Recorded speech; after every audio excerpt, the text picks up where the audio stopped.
Hey, remember back in '93 when Ryan thought Shockmaster was going to be a future world champion? The modern day wrestling god! What? And that's why, Jack, you're so smart. Now back to Jack and Ryan on the MonsterCast.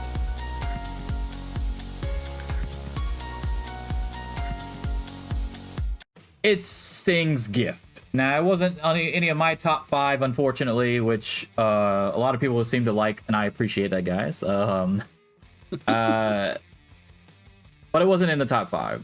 This wasn't in the top 5. I mean, kind of. I did say Black Scorpion. I say a match, a handicap match with Black Scorpion and Shockmaster. We were halfway there, guys.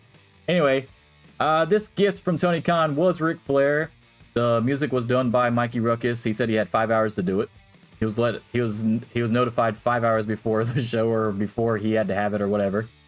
Well, that's what makes me think that he's probably on a Legends deal and they had to work some shit out last second, but who knows? Or he just didn't want the shit to get out.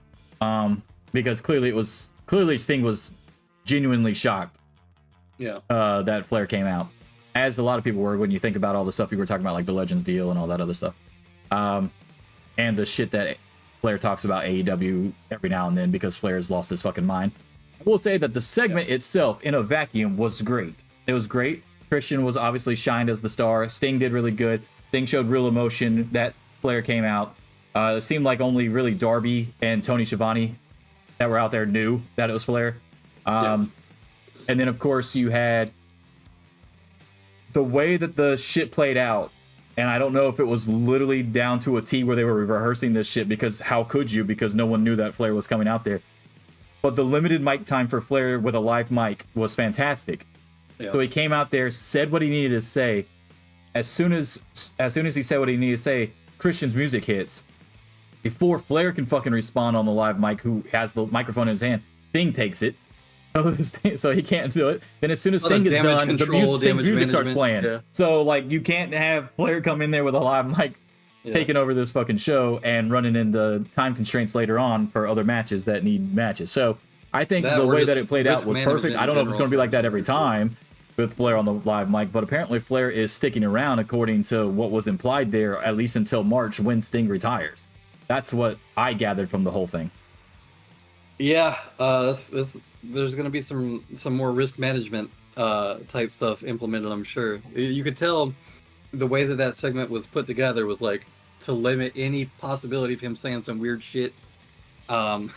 Just like, hey, here's your lines, only do your lines, and as soon as he, like you said, as soon as he finished them, it was straight into Christian's music and then straight into Sting promo. Like no room for this man to start wandering around and fucking elbow dropping nothing and saying weird shit.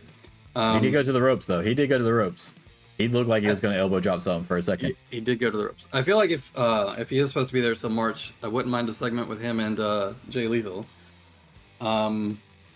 Even in passing or something, yeah, that'd be great. Yeah, just something backstage. But more broadly speaking, like this is another one of those things where it's like doing it the one time for the pop is fine, but there is something to be said for Ric Flair having his own history of not great conduct, we'll say. And no, I get all that. That's fine. That's fine. That's why I would have preferred it be the one-time thing, and then maybe again at Revolution when Sting actually is done, and he comes out there and hugs him or something like that. Something like that would have been fine. I don't know if I need to see him every time I see Sting until March. The other issue is unless they're running the live mic situation, obviously, because you're not gonna waste Sting away on Rampage, and you're not gonna be paying Ric Flair tons of money to come in for Rampage, right? So you got that. But the other thing is that I don't want him on every show that Sting is on all the way till March, because then that takes away from Sting's retirement tour, because now some of that shine is getting put on Ric Flair. Ric Flair. Ric Flair's had 3 retirement tours. He's fine. He doesn't need it. This is about Sting. I understand that Sting probably would say yes and wants him there and he owes a lot to him. I get all that. It's fine.